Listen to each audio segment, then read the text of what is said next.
This is Kick-Ass News. I'm Ben Mathis.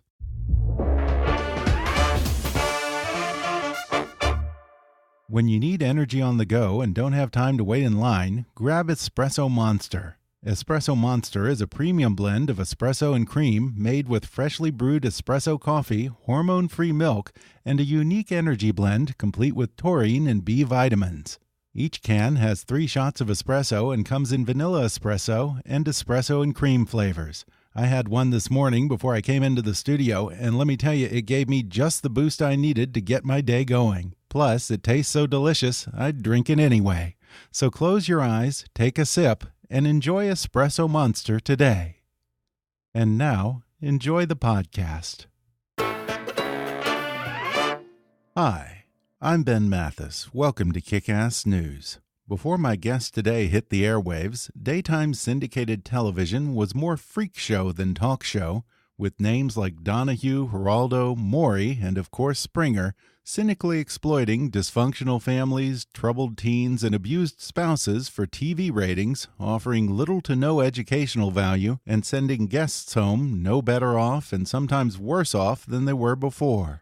But then in 2002, Dr. Phil McGraw debuted a show that proved that a no-nonsense therapist who offered actual empathy and common-sense solutions could raise awareness about mental health problems and get big ratings. In fact, the Dr. Phil Show, which is now in its 17th season, remains the #1 syndicated talk show in America. And on today's podcast, Phil McGraw joins me to talk about the 2,000-plus episodes and countless guests he's helped, why many of them just can't accept that they have a problem until they see it on TV, and how every time Dr. Phil thinks he's seen it all, he encounters a guest who completely flabbergasts him. He recalls how losing a football game in junior high school inspired him to go into psychology in the first place, what it was like to go into practice with his father, and why he eventually decided to switch from getting into the minds of his patients to getting into the minds of juries, becoming one of the top trial consultants in America.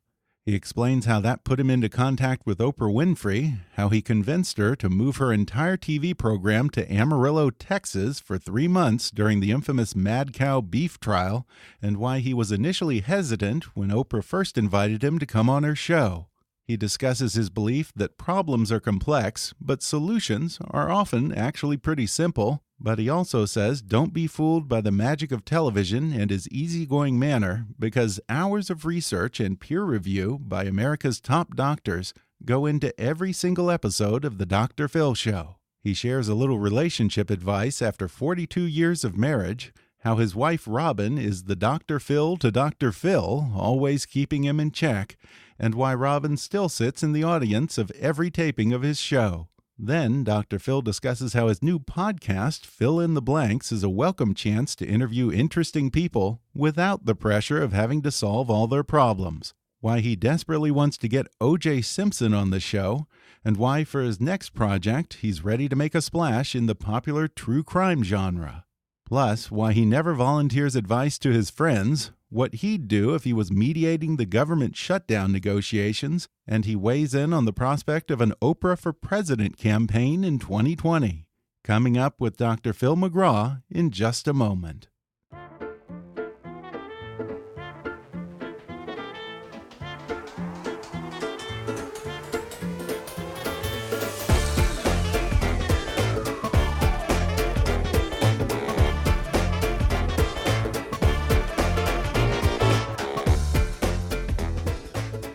Dr. Phil McGraw is perhaps the most well-known mental health professional in the world. He's the host of the #1 daytime talk show, Dr. Phil, which is now in its 17th season.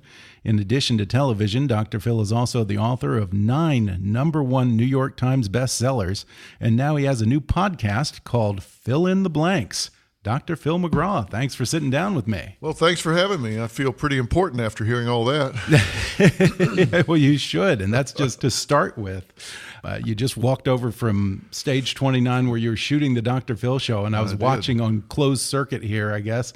I don't want to give away too much, but you were dealing with a guest who was kind of a handful and thought he was a smooth operator with the women and maybe wasn't. And again, I don't want to give away too much, but he said some things that were pretty shocking that anyone would do to another person.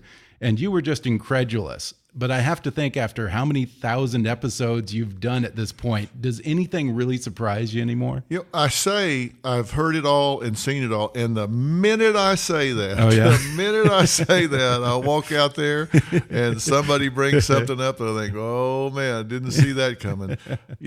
They say there's nothing new under the sun, but there's something about the human experience. People find new ways to run their lives off in the ditch. It's just astounding to me.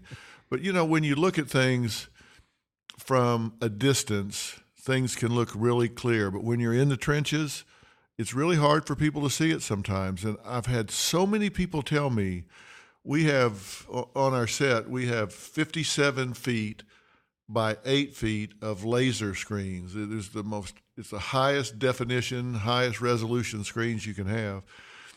And so many people tell me that when they come in and see their lives, because we do background packages and bio packages, when they see their lives on screen, on those big screens, they say that sometimes that alone is such a huge wake-up call. They go, wow. Really? I'd never really thought of it until I saw that, how our lives are actually unfolding and playing out. Now that I see it, it looks very different to me. Yeah. What is it they say? If it's on TV, then believe it. Yeah.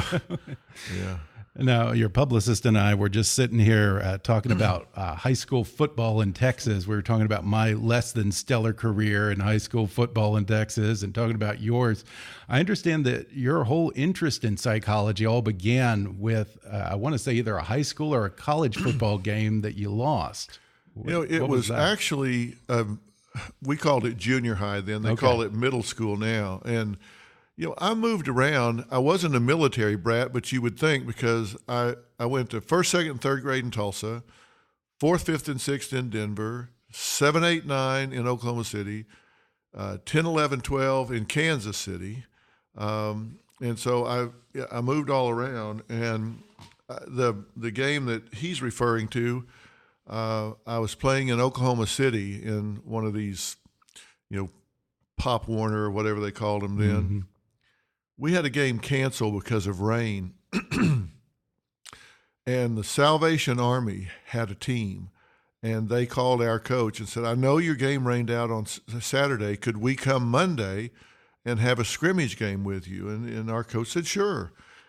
And we were really badass, so we thought. I mean, we had flashy uniforms, and everything matched, and this Salvation Army team pulls up in 2 or 3 pickups out there, and they come piling out of the back and look like the grapes of wrath. I'm dating myself when I say grapes of wrath. I know what you mean, though. But, these kids, the kid that lined up across from me had on blue jeans rolled up to the knees for football pants, loafers for football shoes.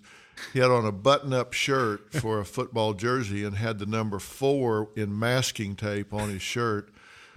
And, we're snickering in the huddle saying, why didn't he put it on in magic marker? That's going to come off. Well, that's how dumb we are. He put it on in masking tape because that was his shirt. That wasn't a shirt. That was his shirt. He had to wear that to school the next day. Those kids lined up across from us, and I'm telling you, that kid hit me so hard it still hurts when it rains.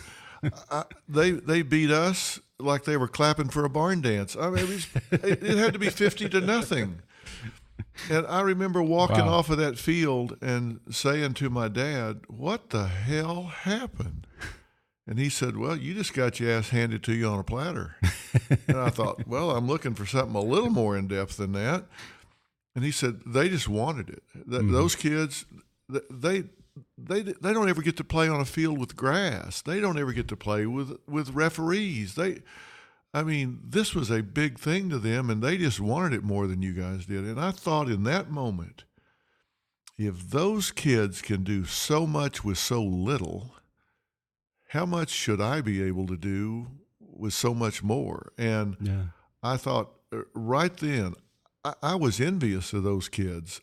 I mean, they had, here they are, Salvation Army team, some of them living in group homes. But I was envious of what they had inside. And I wanted to know what it was. And I started studying motivation. I started studying, why people do what they do and don't do what they don't do. From that day forward, I was 12 years old, and I've been really focused on it, maybe to an obsessive level since then, because I've really been focused on that. Now, did studying psychology make you a better football player? Not even almost. Yeah. It doesn't increase your foot speed. It Yeah. doesn't make you jump higher or run faster. But I played in junior high, high school, and college, and never very well. But I did get a scholarship to University of Tulsa, and I wouldn't have gone to college probably without it. So I can't complain too much. Yeah. Now, I don't want to embarrass you here, but I heard that your team was on the losing end of one of the most lopsided games in college football history when you were. Let's go back to the part about I don't want to embarrass you here. Right. We got beat 100-6 by Houston, and I didn't play in that game because no, I was on the team. Okay. But that was back in 1968, so people can Google it, and you'll see Houston Cougars 100, Tulsa 6. But the Hong Kong flu was kind of like the bad flu strains of today, and it had gone through our team, and most of us were in the infirmary sick. And Bill Yeoman, don't want to pick on anybody, but Bill Yeoman was the Houston coach, and he said, look, don't cancel the game. It'll cost the school too much. Come down. We know you're sick. We'll just go through the motions. Not going to pick on you, not going to run the score up. We had a guy taking snaps at quarterback that hadn't played the position since 7th grade. And I think 23 players went down. That's all that were well enough to go down there, and they ran the score up 100-6. So much for sportsmanship. Yeah, there's sportsmanship for you. You graduated with your PhD in psychology, and as I understand, you went into practice with your dad, right? I did. What was for a the while. first practice like? Well, my dad and I didn't get along, frankly. He was an alcoholic, and a pretty bad alcoholic, frankly. And I think as a result, I haven't had a drink in 50 years. Wow. I just don't do it. Never have. I tried to get drunk once in high school. Couldn't do it. I would get a hangover while I was drinking, not after. While seriously, I'd be in the middle of it and feel like somebody hit me in the head with an axe. Yeah. But he was a bad alcoholic, and we did not get along because of that. I didn't like him when he was drinking, which was almost always, and so that was a contentious relationship, to say the least. And after that, you co-founded a trial consulting firm called Courtroom Sciences, Inc. Right. What did you do with Courtroom Sciences? Well, when I was going through school, in psychology, you declare a program that you go into. You can go into clinical or counseling or school or research or educational. Clinical is the area that most people think of as a therapist dealing with neurosis and psychosis and seeing patients and doing therapy. And that was the program I was admitted to. And while I was there, it was an APA-approved program. They launched a new program, behavioral medicine program. And so I decided, rather than having a minor area, that I would complete 2 cores, the clinical core and the behavioral medicine core. So it's 2 PhD cores, only 1 degree, but 2 PhD cores. And my focus within it was brain and central nervous system. Mm-hmm. And when somebody gets injured, car wreck, on the job, whatever, they break an arm or a hip or something, $50,000 insurance settles it, goes away. If somebody gets a brain or spinal cord injury, you're now talking millions of dollars, life plans. They hire experts to come and testify. And because that was my area of specialization, I wound up testifying a lot for both plaintiff and defendant sides of the docket. And people decided that I did so fairly effectively, so I did it a lot. And then they started asking me, can you help us plan cross-examination for your counterpart on the other side? Because they're going to have an expert. Can you study their report and help us cross-examine them? And then it was like, well, our corporate representative is really not a good communicator. We want him to testify like you do. Could you kind of help prepare him? And, I've got a very busy practice. You go to court, the wheels of justice turn slow. You plan to be gone for a day, then you're gone for 4. You got all these patients. You can't. It got to where I had to make a choice between one or the other. And I decided I really love the trial work. And we decided I'm going to do that in a big way. And so Courtroom Sciences was launched, and it was kind of Toys R Us for lawyers. I mean, we had a full-size replica of a federal courtroom.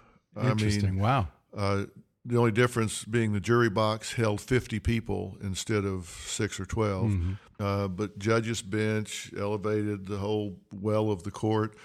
We had 6 deliberation rooms, all on closed-circuit television, so we could have 6 deliberations going on at one time, fed to a control room much like the one we have here, all going to tape so we could study patterns of deliberation, what was the common themes, what made a difference, not make a difference.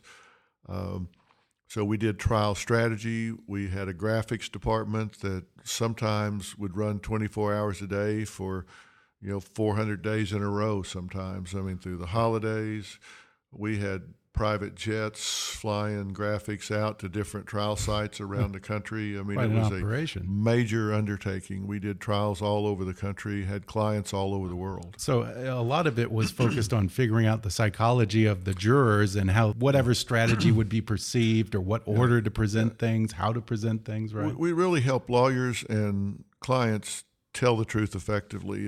If you go to trial, you may have 1,000 facts, but there's a subset of those facts that presented in a proper way are going to be most effective with that jury. And it's our job to find out what that subset of the total universe of facts are and what jury is going to look most favorably on those. And so we would help put together that jury composition. We did mock trials, many mock trials before the actual trial took place. And then we went to trial and helped in jury selection. We would often have a mirror jury in the courtroom that matched the actual jury, and we would debrief our mirror jury every night, give feedback to the lawyers, and did that's all elaborate. Yeah, very elaborate. It was a dress major rehearsal. Undertaking. Yeah. Now I got to be honest. When I look at the OJ trial and things like that, I find myself feeling pretty cynical about juries. And plus, my wife is a lawyer, and she tells me all of the things that you're telling me right now. If it was my butt that was in a crack and I was about to go before a trial, I don't know if I would want a jury trial. From what you've seen, would you want a jury trial, or would you rather take your chances with a judge? I would 100% base it on what the cause of action was, but my general attitude is juries tend to get it right. Oh, really? I think the collective IQ of the jury is at least 1,200. That's interesting, because that's not the perception from where I'm coming from. I think from where a lot of people are coming from. And I'll tell you why people have that attitude. They have the misperception that they go back there and deliberate whether the person is guilty or innocent. And that is not how it goes. Really? They go back there and they may have 40 pages of jury instructions, and then they may get a question, do you find that the following 6 elements of action number 1 were met?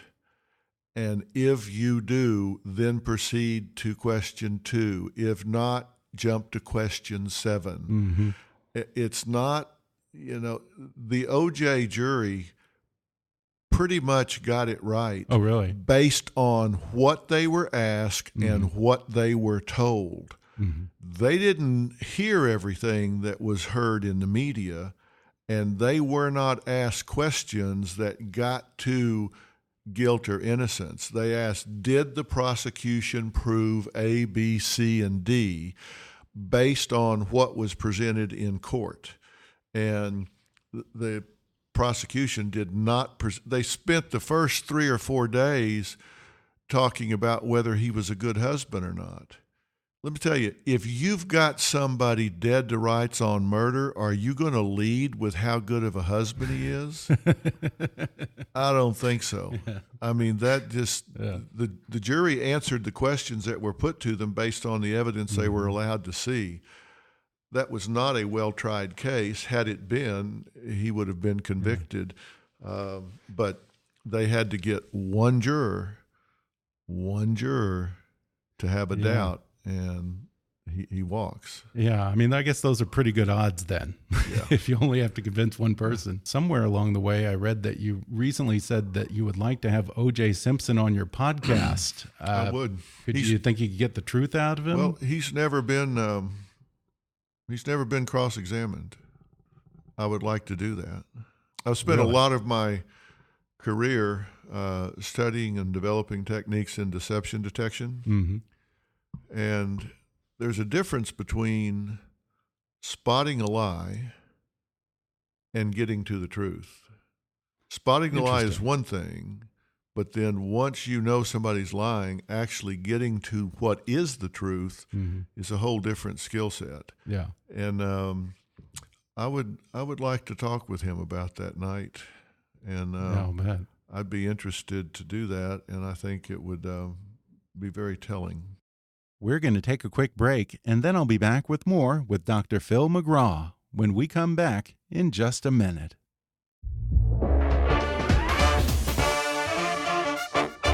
Did you know that 43% of college graduates are underemployed, working jobs that don't even require a college degree? Imagine if one of the most significant investments of your life, your college degree, only worked half the time. A refund is the least you'd expect. With courses in software engineering, data science, and UX/UI design, Flatiron School stands behind its students with a tuition money-back guarantee. Flatiron offers graduates a career services program with career coaches and ongoing learning. Students who follow every step of the plan and don't get a qualifying tech job offer within 6 months of graduating are eligible for a full tuition refund. See the complete details at flatironschool.com/terms. With graduates at hundreds of leading tech companies, the Flatiron School program is working. Full and part-time programs are available online and at Flatiron School campuses around the world. Join the school that's reinventing education, starting with student outcomes. Learn more at flatironschool.com/kickass. Again, that's flatironschool.com/kickass. And now, back to the show. It was in your capacity as a trial consultant, I think, that you first met Oprah. Wasn't it something with the ranchers union or something like that was suing her over something she said about beef? It was called the mad cow case. And this was a time when the beef supply in the United Kingdom was called into question because contaminated cattle were being processed and fed back to the herd. That food then, with the contamination, was crossing the blood-brain barrier and contaminating the cattle with this disease. There was some question as to whether or not that was happening in the United States, and this expert on her show suggested it was. She said, "Whoa, I'm not ever eating another burger again." And supposedly the beef commodities on the Chicago Board of Trade went limit down that day, which the cattle growers said that equaled billions of dollars they lost. Yeah. So they sued her in Amarillo, Texas, saying that she had impugned the beef supply, and they sued her for billions of dollars, and we went to trial in federal court in Amarillo. Well, I mean, it is her option not to eat beef if she so chooses. And it's her option to say she isn't going to. Yeah. What kind of advice did you give her along the way? Originally, our plan was, truth is a defense to slander. And the way this worked is they said she had slandered the beef supply. because it was a commodity that was perishable. And we had the proof that what she said and what the expert had said was true, that they were doing that and that the beef supply was at risk, and truth is a defense to slander. And we had the experts to prove that. Mid-trial, I made the strategic decision to change course of action and not use truth as a defense to slander. In fact, overnight, we got our experts outside subpoena range and got them out of Amarillo and did not put them on. What we did instead was defend her right to say it. Not that it was true, but her right to express her opinion. And that's why at the end of the trial, she came out on the courthouse steps, raised her fist up, and said, "Free speech rocks." That was her total statement. Did you celebrate with a steak dinner, or where'd you go from there? No, we did have a show that night there in Amarillo, because she moved the show to Amarillo for the pendency of the trial. Yeah. No kidding. Wow. She asked me in Chicago one day, "What can I do to help?" And I said, "Well, you could move the show to Amarillo." She turned around, picked up the phone, and said, "Find me a spot in Amarillo. We're moving the show." So, I mean, she was a gamer, I'll tell you. Yeah, Oprah can do that, I guess. Yep. Were you surprised when she invited you on her show after all that? I was.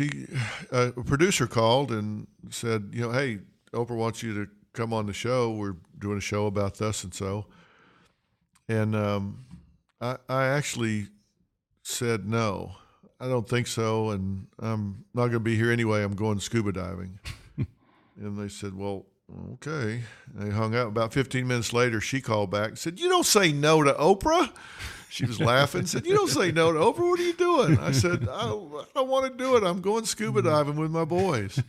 And she said, "Well, how about we wait till you get back?" And I said, "Well, okay." And as the old saying goes, the rest is history. So, yeah. I mean, here I am, I guess 22 years later, still doing television. I had no intention of doing television. At the time that you created the Dr. Phil show, you were kind of a little bit of a trailblazer, because up till then, syndicated talk shows similar to yours that brought people as guests who were, having some kind of problems or behavioral issues were mostly exploitative. Yeah, like Donahue, Springer. Yeah, I graduated from Oprah University, and so you learn to do it in a very different way. And when I started to do Oprah, even the first time, I said, "Look, I don't know whether this will work or not." And she said, "Well, everybody on my staff says it won't work, that you can't create meaningful psychological moments in this period of time." And I've told them, "You can. Dr. Phil can. Most people can't, but he can. Just watch." And I said, "Look, I'm just going to do what I do. And if y'all can turn it into television, fine. If you can't, I was busy when you called me. So it doesn't make much difference to me." And I really planned to go do the show. I figured it would be a one-time thing, and we'd have a great time. And, she and I were friends. We lived together at a bed and breakfast in Amarillo for like 3 months or something. So, and I'd worked with her for 2.5 years leading up to trial. We had become very good friends. She's very good friends with my wife. And so I thought, I'm going to go up. We're going to have a good time and be something I did once and move on. But I said, "Look, I'm just going to do what I do. If you can turn it into TV, great. If you can't, fine."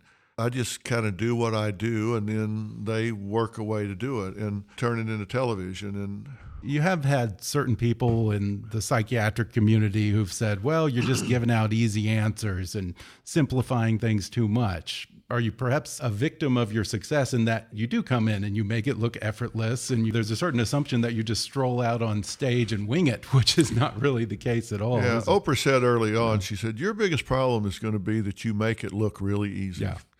And the fact is, it's not easy.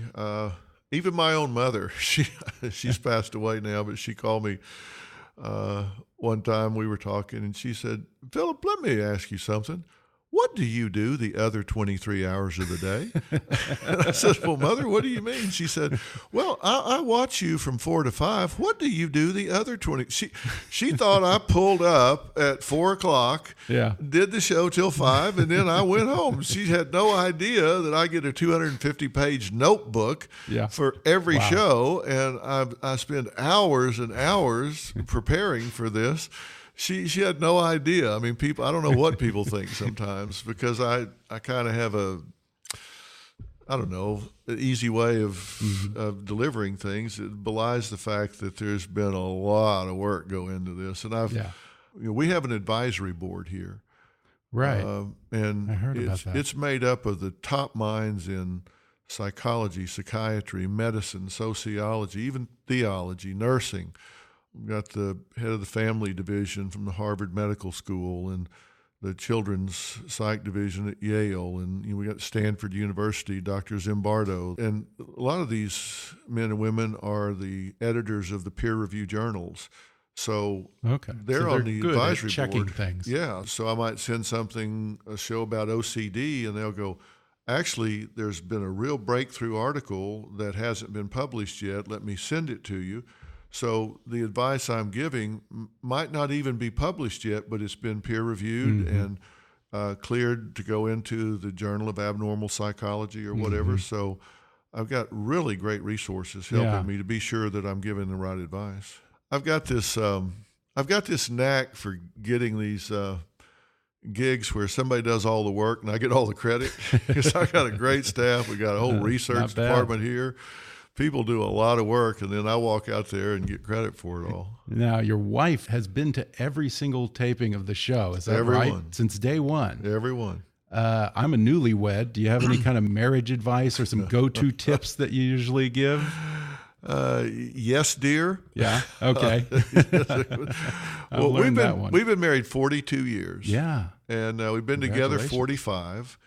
And, until we came out here, she never went to work with me. She never was involved in what we did, what I did, or me and what she did. And that was not the plan when we came out here, but we were doing some test shows in the beginning, and we did the first show, and it was kind of like it was over, and I'm like, should I stand here or leave? I thought, well, I should leave. So I walked down the runway, and I'm going to turn right, and her chair's right there. And I thought, it's so unnatural to just walk by my wife like I don't know her just because I'm on TV. So as I walked by, I reached down and took her hand and said, let's go. And she walked off with me, and everybody in the control room said, oh, my God, we love that. You should do that every time. And Robin said, fine. And, she does so much more than just sit in the audience, because she's, I think, one of the foremost ambassadors in the fight against domestic violence. She has a foundation that works on that. She just went with me and testified on Capitol Hill about domestic violence and opioid abuse and by young mothers and their children. She's raised over $100 million in money and services for the Court-Appointed Special Advocates Program. She's very, very active in many of these programs, and she's a feminine side for me. A lot of times I'll be preparing a show, and she'll say, you better not say that. You better say this, because she's my feminine side, so it really helps. Are you telling me Dr. Phil has a Dr. Phil or Mrs. Phil? Yeah, you better believe it. Well, since we brought up Capitol Hill and marriage counseling, I have to ask, what would you do with the government shutdown? If you were in that room with Trump, Pelosi, and Schumer, do you think that you could have helped them make some headway or knock their heads together? Well, at this point, I really wonder whose agenda is being run. Everybody involved in this is being paid to run the business of this country, and not any of them are doing it. And I think they're all jockeying for position. I think they're all jockeying to protect their jobs. And who's doing what we're paying them to do? I'm apolitical. I don't take political sides or positions. But I'm kind of like a pox on both houses. I mean, come on, Yeah. guys. We've got what 800,000 workers not getting paid. These people have families and children, and mortgages to pay and food to put on the table. I just think that's just not a very good strategy. How about in terms of addressing the political divide on the macro level? Getting people to the table and being able to have productive conversations without yelling or otherizing. Or Well, I'm very disappointed that we've always been able to disagree, have a healthy debate, and then say, hey, Ben, let's go to lunch. We can disagree. I don't like your idea. You don't like mine. We can talk about it, respect each other's right to have their opinion, and then say, okay, we're through talking about that. Let's go grab a hamburger. That's not how it is anymore. No. I mean, I think some of this is approaching McCarthyism. It's I see it in Hollywood. I see it in lots of ways on both sides of the aisle. I am very concerned. We preach all this inclusion and freedom of speech, but we sure don't seem to be practicing it. Well, I want to bring it back to your new podcast, Fill in the Blanks, which I want to point out is PHIL, right? Right. It must be especially nice for you to be able to sit down with someone and have a conversation without having the pressure of trying to solve all their problems. It really is, because on Dr. Phil, necessarily, I've got 42 minutes and 18 seconds of content time. And I've got someone in front of me that presents a problem. Nobody comes here to tell me how well things are going. I've never had a guest come and say, I just want to stop by and let you know how great things are going in my life. Yeah. And so by design, I'm on task with that issue and that problem every time. And in the podcast, I don't have to do that. I'm not stamping out disease and suffering. Instead, I'm getting to talk to interesting people about interesting things. And it's really been funny. I only have the second one up now. I did Shaquille O'Neal first, and Dax Shepard is up just today. But I've done about 35 of them. I've only got 2 You're all that in, are up. jumping in with both feet. Yeah, I've got about 35 of them in the can. And it's been interesting. I've done a lot of friends, like Shaq and Charles Barkley and Steve Harvey and Ron White and David Foster and people that I know. But I've still learned some things from them that I didn't know when we sat down and really got to talking. Because it's funny, when we're together, we're always doing something. We're playing golf or we're going somewhere or whatever. But to just sit down on purpose and talk, we've learned things about each other, and it's really been a lot of fun. It's a little bit different than your show. You're not dishing out tough love and hard truths.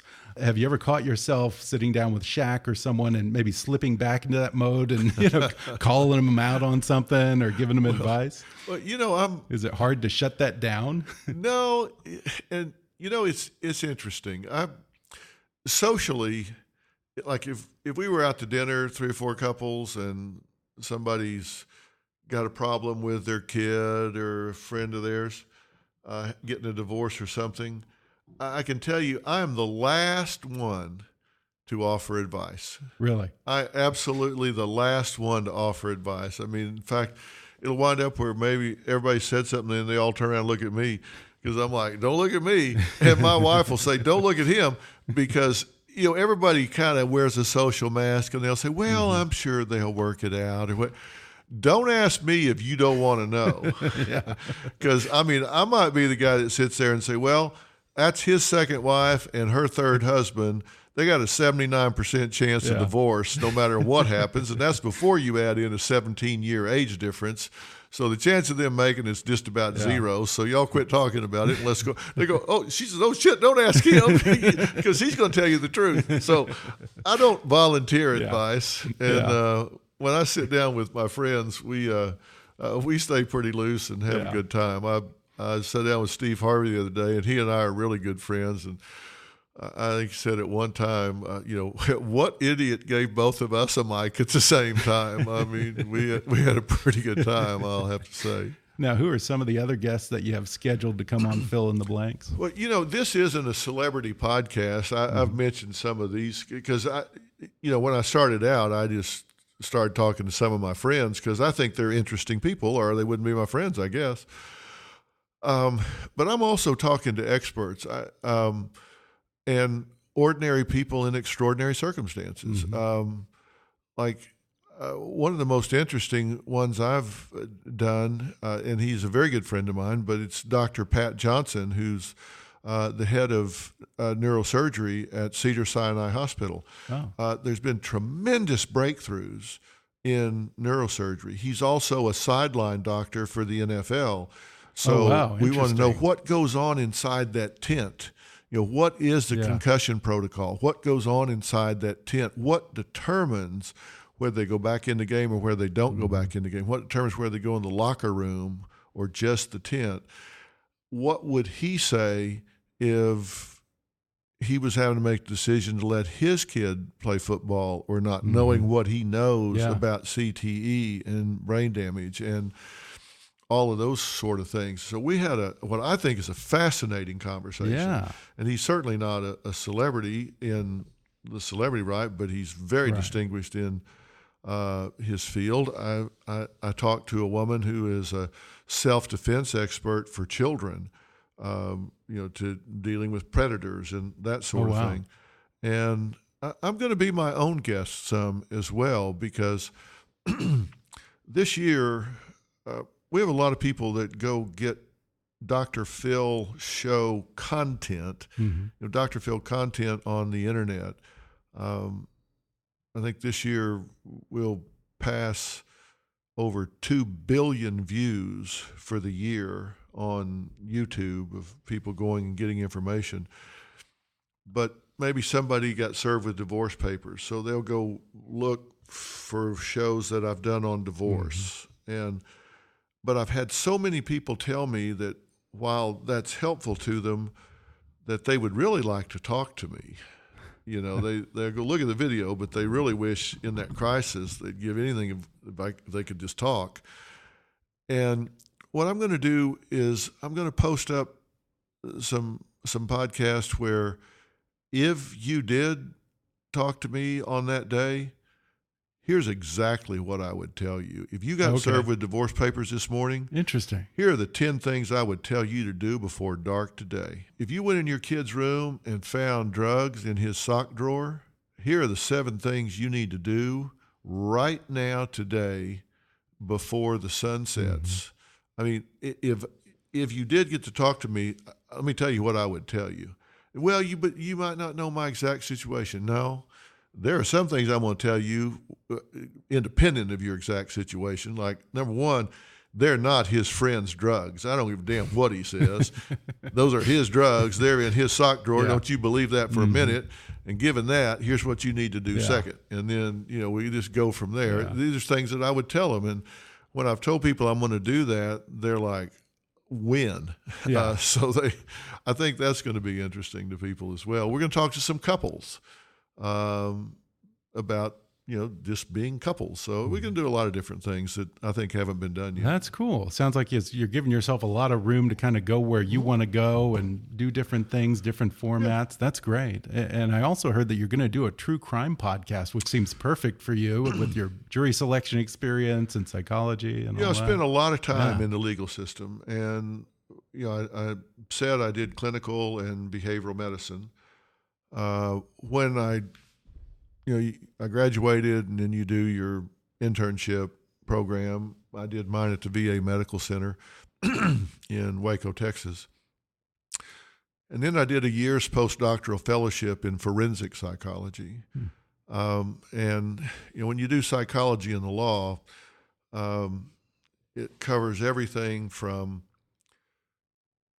working with the court on custody situations, fitness of a parent or whatever, all the way through making determinations of sanity in murder cases. Is this person fit to be tried?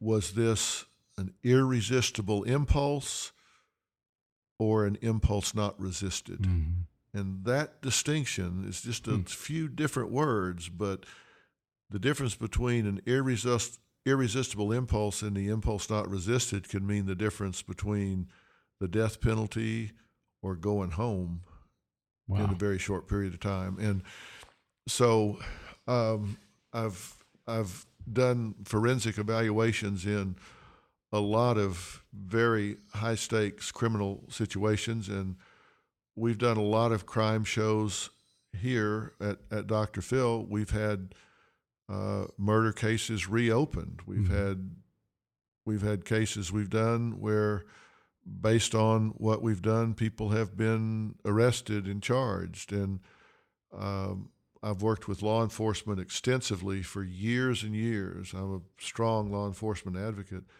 So I've come across some intriguing crime stories, and I'm going to not just describe them, which a lot of people do and do very well.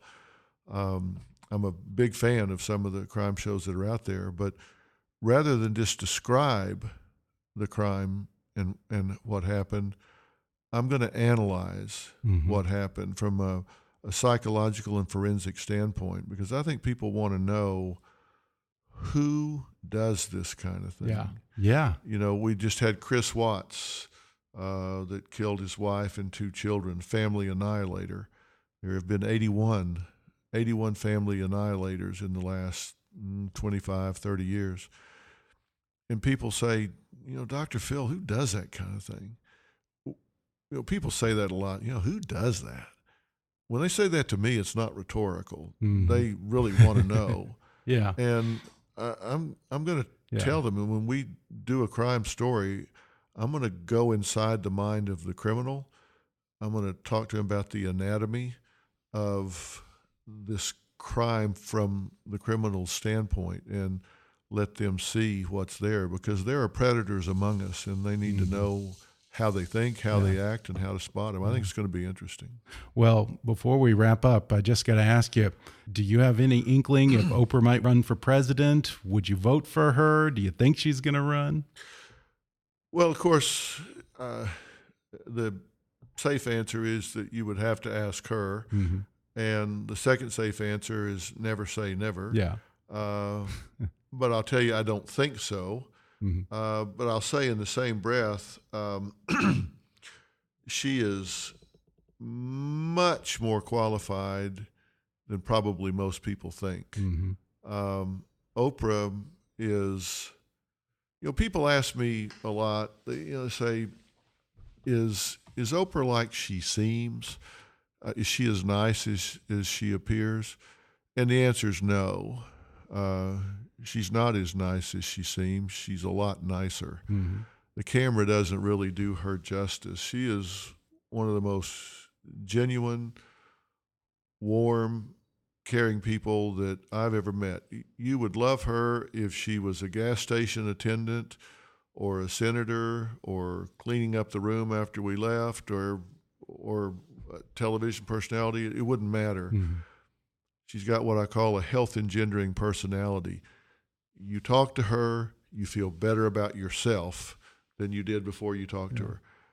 And what people don't know is how intelligent and wise this woman is. Her sense of the geopolitical landscape and economics and just the hydraulics of government and all, she is a very well-versed individual, much more than a lot of people in office today at many different levels. So if she decided to run, it would not be a lark. It would not be like, wow, that's out of left field. People would find out when they started asking her questions that she didn't cram for the interview. She knows like a lot more about what's going on in this world than she ever talks about. Do you have any interest in being running mate? Absolutely none. Okay. Absolutely none. I would be You're too smart for that. Be happy to carry her briefcase or happy to support her in any way. But me and politics just don't mix. Smart man. Well, once again, folks can listen and subscribe to the podcast Fill in the Blanks. Now that's PHIL, just a reminder, on Apple Podcasts, Google Play, Stitcher, or wherever you like to listen. And you can, of course, watch the Dr. Phil Show weekdays on your local station. Dr. Phil McGraw, thanks for talking with me. Hey, thanks for having me. I really enjoyed this. Thanks. Me too. Thanks once more to Dr. Phil McGraw for coming on the podcast. Don't forget to subscribe and listen to his new podcast, Fill in the Blanks, on Apple Podcasts, Stitcher, or Spotify. For more information and upcoming guests, visit drphilintheblanks.com.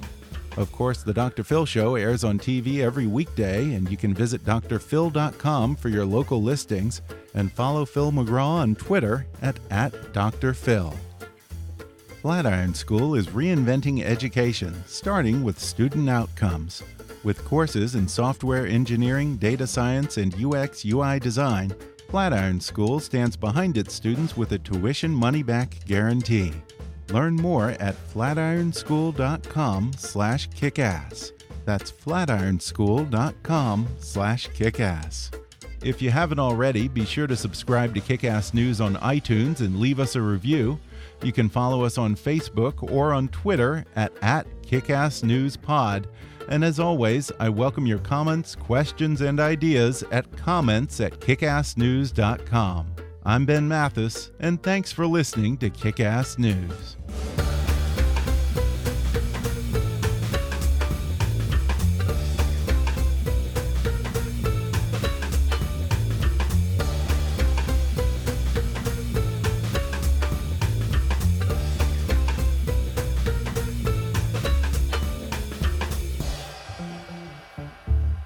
Kickass News is a trademark of Mathis Entertainment, Inc.